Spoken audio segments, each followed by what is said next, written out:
राधे राधे दोस्तों, Shriji education point में आपका फिर एक बार स्वागत है। इसी सीरीज में हम आगे एंशिएंट में ही और क्वेश्चंस देखेंगे कि जो पिछले 10-12 सालों में जो है इसको हम देखते आए हैं कि रिपीटेडली इनको कैसे चेंज करके सिर्फ इनकी शब्दों के साथ खेलकर इनको चेंज कर किस तरीके से यूपीएससी मेंस में क्वेश्चंस आते हैं। तो इसी सीरीज में अगला क्वेश्चन है कि प्राचीन भारतीय अर्थव्यवस्था के विकास में श्रेणियों एवं व्यापारिक संगठनों की भूमिका पर रूपरेखा दीजिए। जो है व्यापारिक संगठन है, इन पर कई तरीके से क्वेश्चन साल दर साल पूछे जाते हैं और अभी भी पूछे जाते हैं। तो इसमें आंसर है कि 200 ईसा पूर्व से 300 ईस्वी के मध्य भारतीय अर्थव्यवस्था के विकास में श्रेणी और व्यापार संगठनों ने महत्वपूर्ण भूमिका निभाई।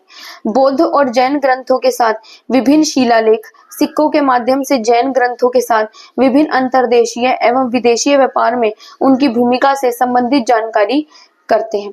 फिर यदि शिल्प में साहित्यिक स्रोतों के देखें तो दीघ निकाय ने 24 प्रकार के शिल्पों की चर्चा की गई है। वही महावस्तु में 36 प्रकार के शिल्प, जबकि मिलिंद पन्हों में 60 प्रकार के शिल्प और 75 प्रकार के व्यवसायों का वर्णन किया गया है। जातक कथाओं में 18 प्रकार के शिल्प का वर्णन मिलता है एवं दक्षिण भारत संगम साहित्य ये में भी हमें इस प्रकार की जानकारी प्राप्त होती है। वही श्रेणी एवं निगम के रूप में संगठित किस प्रकार हुए तो वो भी देखेंगे। इस काल में भारतीय उपमहाद्वीप की विदेशी व्यापार रोमन, चीन, दक्षिण पूर्व एशिया बढ़ने या वृद्धि देखी जा सकती है। यानी कि हमारी जो थी इस काल में जो व्यापार की बढ़ोतरी थी वो बढ़ती जा रही थी। अतः व्यक्तिगत प्रतिस्पर्धा से बचने हेतु शिल्प श्रेणी के रूप में तथा व्यापारी भी निगम के रूप में संगठित हो गए, जिसने आर्थिक जीवन के साथ साथ सामाजिक धार्मिक जीवन पर भी महत्वपूर्ण प्रभाव छोड़ा। यानी कि हमने देखा कि जो श्रेणियां थी, जैसे कि पर्टिकुलर काम के लोग इकट्ठे रहने लग गए थे। जैसे अगर कोई कुम्हार है तो कुम्हार श्रेणी के लोग हमें इकट्ठे एक प्लेस पे रहते हुए दिखेंगे। उनके बाजारों में एक तरीके से उनके पर्टिकुलर बाजार बनने लग गए और ये एक साथ रहते थे, इनके श्रेणियां बनने लग गई थी। वहीं अर्थव्यवस्था में श्रेणियों की भूमिका देखें तो श्रेणियों के द्वारा उत्पादित वस्तुओं की गुणवत्ता निर्धारण, वस्तुओं का मूल्य निर्धारण, ब्याज पर रुपए प्रदान करना, बैंकों के रूप में लोगों के पास पैसा जमा कर उस टाइम भी किया जाता था।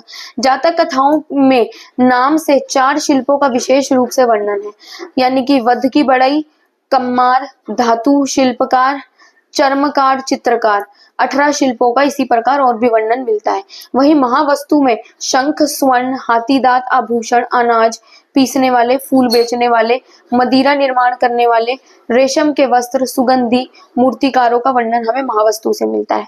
वहीं अगर हम तमिल ब्राह्मी अभिलेखों की बात करें तो बढ़ई, प्रस्तरीय, साज सज्जाकार, स्वर्णकार और शिल्पकारों का भी हमें यहाँ से ज्ञान प्राप्त होता है। इस काल में कपड़ा उद्योग, लोहा उद्योग, हाथी एवं तेल उद्योग आदि महत्वपूर्ण थे। पाली ग्रंथ के अनुसार कई तरह के कपड़े उद्योग का उल्लेख मिलता है। उदाहरणार्थ मथुरा कपड़ा उद्योग का बड़ा केंद्र था। मथुरा उस टाइम कपड़ा उद्योग में बहुत ज्यादा मथुरा को ख्याति प्राप्त थी। इस काल में रंगाई उद्योग का भी उल्लेखनीय विकास हुआ। अरिक्का मेडू से कपड़ा रंगने के बहुत बड़े पक्की ईंटों के टैंक भी हमें मिले हैं कि कपड़ा रंगाई होती थी। पश्चिमी दक्कन गोवर्धन अभिलेख से प्राप्त श्रेणी संगठन की जानकारी मिलती है। सांची, बरहुत, मथुरा से दान अभिलेख की जानकारी प्राप्त होती है। स्त्रियों द्वारा बौद्ध संघ को दान दिए जाने का भी उल्लेख मिलता है।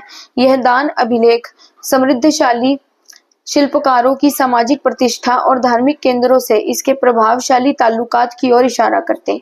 वहीं अगर श्रेणियों के बारे में जाने तो सामाजिक क्षेत्र में भी अपने सदस्यों के जीवन को ये नियंत्रित करती थी। उदाहरणार्थ महिला को बौद्ध संघ की सदस्यता हेतु पति के साथ साथ अपने पति की श्रेणी की अनुमति भी लेनी पड़ती थी। तो हम देख रहे हैं कि किस प्रकार जो थे इन श्रेणियों का न केवल सिर्फ व्यापार से या फिर आर्थिक व्यवस्था से ही जुड़ाव नहीं था, अपितु ये बहुत ज्यादा प्रभावित समाज को और धार्मिकता को भी बहुत ज्यादा प्रभावित करते थे। कि देख रहे हैं कि महिलाओं को न केवल अगर अपने धर्म को अपनाना है तो जैसे कि माना जाता है कि धर्म एक आपका एक जो है पर्सनल विषय होता है कि आपको क्या अपनाना है, क्या नहीं, क्या फॉलो करना है, क्या नहीं। लेकिन इस समय क्या होता था कि अपने पति के साथ महिला को उस श्रेणी की, जिस श्रेणी से वो संबंधित है, उस श्रेणी की भी अनुमति लेनी पड़ती थी। फिर अगर राजकीय हस्तक्षेप से देखेंगे तो मुग पख जातक में राजा के शाही कारवा में 18 श्रेणी संगठनों के मुखियाओं की सहभागिता का उल्लेख मिलता है। सूची जातक में लोहारों के गांव के मुखिया को राजवल्लभ, राजा का प्रिय पात्र की संज्ञा दी गई है। फिर अर्थशास्त्र में ये निर्देश दिया गया है कि श्रेणी संगठन की व्यवस्था का लेखा जोखा सरकार को रखना चाहिए। फिर वही धर्मशास्त्र में यदि देखें में राजकीय हस्तक्षेप का अधिकार भी दिया गया कि अगर ये श्रेणियां अगर कुछ ऐसा वैसा काम करती हुई दिखी तो उसमें राज्य जो है हस्तक्षेप कर सकता है। मनुस्मृति में श्रेणी संगठन का सदस्य लोक व श्रेणी धर्म का उल्लंघन करता है तो उसे राज्य द्वारा दंड दिए जाने का विधान भी है। फिर याज्ञवल्क्य स्मृति हमें बताती है कि श्रेणी के विवादों के निपटान हेतु राजकीय हस्तक्षेप का अधिकार है, किंतु प्रसिद्ध मंदसौर अभिलेख के आधार पर बिना किसी राजकीय दंड की भावना के श्रेणी संगठन अपना कार्य और क्षेत्र बदल सकते हैं। फिर बैंकर की भूमिका भी थी इस समय। इस काल में लोगों ने श्रेणी संगठन के माध्यम से अपने धन का निवेश भी किया करते थे, जिनसे मिलने वाले ब्याज की राशि को ब्राह्मणों, बौद्ध संघों और अन्य आस्था से जुड़ी गतिविधियों में उपयोग किया जाता था। इस प्रकार के निवेश की सूचना, इस काल के निवेशों की सूचना इस काल के अनेक अभिलेखों से हमें मिलती है। श्रेणी संगठन आधुनिक बैंकरों की भूमिका निभा रहे थे, न केवल ये व्यापारी की भूमिका बल्कि श्रेणियां जो थी ये बैंकर की भूमिका में भी लिप्त थी। फिर छोटे स्तरों पर भी इनके साथ पूंजी का निवेश होता होगा, किंतु वैसे निवेशों का अभिलेखन नहीं किया जाता था।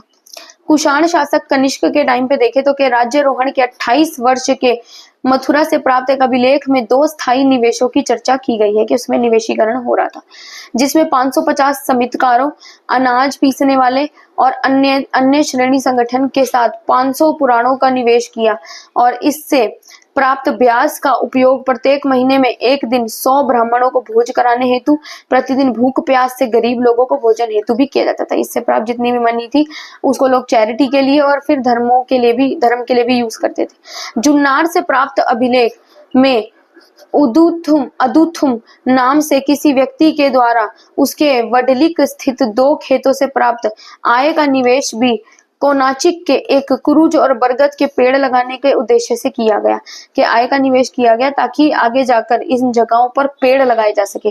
तो जैसे कि हम देख रहे हैं कि यहाँ पर जो है केवल सिर्फ उसी वजह से निवेश नहीं किया जा रहा कि आगे जाकर आपको पैसा धन मिलेगा या आपको कोई चीजें मिलेंगी, बल्कि निवेश किन चीजों पे किया जा रहा है, प्रकृति पर भी निवेश किया जा रहा है ताकि आने वाले समय पर यहाँ पर पेड़ लगाए जा सके।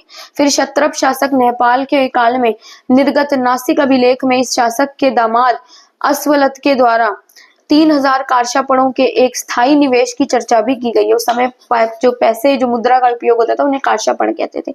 फिर नासिक के अभीर शासक ईश्वर सेन के समय में प्राप्त अभिलेखों से भी इस प्रकार की हमें सूचना मिलती है। फिर यदि हम श्रेणियों का सामाजिक, आर्थिक, धार्मिक महत्व देखें तो अकॉर्डिंग टू थप्पलयाल एकमात्र प्रस्तरीय अभिलेख में पूंजी निवेश की चर्चा की गई है। इससे प्राप्त होने वाले ब्याज दर का स्पष्ट निर्धारण किया गया है कि ब्याज दर कितनी होती थी। निवेश से प्राप्त ब्याज का उपयोग किन किन कामों के लिए, बौद्ध भिक्षुओं को दान देने के लिए, जलपान की व्यवस्था करने हेतु, यात्रियों हेतु विश्राम गृह बनवाने यानी कि चैरिटी से संबंधित जितने भी सभा भवन निर्माण, अस्पतालों का निर्माण, उन उद्यानों के रखरखाव के लिए भी इनका उपयोग होता था। श्रेणियों का महत्व अगर जाने तो सिक्कों से भी इनके बारे में हमें पता चलता है। एग्जाम्पल अगर देखें तो इसका प्रमाण हमें तक्षशिला, कौशाम्बी, त्रिपुरा, एमपी से भी प्राप्त होता है। इस प्रकार श्रेणी संगठन अपनी समृद्धता के कारण उत्तर मौर्य काल में एक वर्ण के रूप में उभरे, इनकी अपनी मोहर, अपने झंडे, सुरक्षा हेतु अपनी सेनाएं होती थी। इनको राज्य द्वारा शाही समर्थन प्राप्त हुआ, जिसने अर्थव्यवस्था के विकास में इनको आगे बढ़ने में मदद करी। वहीं अगर वंशानुगत शिल्प व्यवसाय देखें तो जातक कथाओं से जानकारी मिलती है कि शिल्प व्यवसाय पिता के माध्यम से पुत्र को वंशानुगत रूप से हस्तांतरित होते थे। यानी कि अब तक तो सिर्फ जातियों का या गद्दी का या फिर हमने राजा महाराजों में ही सुना है वंशानुगत का, लेकिन यहाँ पर हम देख रहे हैं कि जो शिल्प व्यवसाय भी होता था वो भी वंशानुगत होता था कि जो बाप जो वही काम कर रहा है तो बेटे को भी वही मिलेगा। जैसे सतवाह कुला, कुमार कुल, धातु शिल्प, सेठी कुल, सब्जी बेचने वाले, निषाद पुत्र, आखेटक, वधिकृत, बढ़ई। फिर अगर देखें तो निष्कर्ष में अगर हम देखें तो इस प्रकार अर्थव्यवस्था के विकास में श्रेणी संगठन में व्यापारिक संगठन ने महत्वपूर्ण भूमिका निभाने के साथ साथ सामाजिक और धार्मिक विकास को भी प्रोत्साहित किया। तो गाइस हमने जैसे कि देखा इसके अंदर कि श्रेणी संगठनों ने न केवल व्यापार और अर्थव्यवस्था को प्रभावित किया बल्कि कहीं ना कहीं सामाजिक और धार्मिक व्यवस्था को भी प्रभावित करा। तो इससे सामाजिक व्यवस्था और धार्मिक व्यवस्था को और प्रोत्साहन मिला आगे बढ़ने के लिए, जिससे नई नई चीजें ऐड होती गई और समाज आगे की ओर उन्नत हुआ। धन्यवाद। राधे राधे।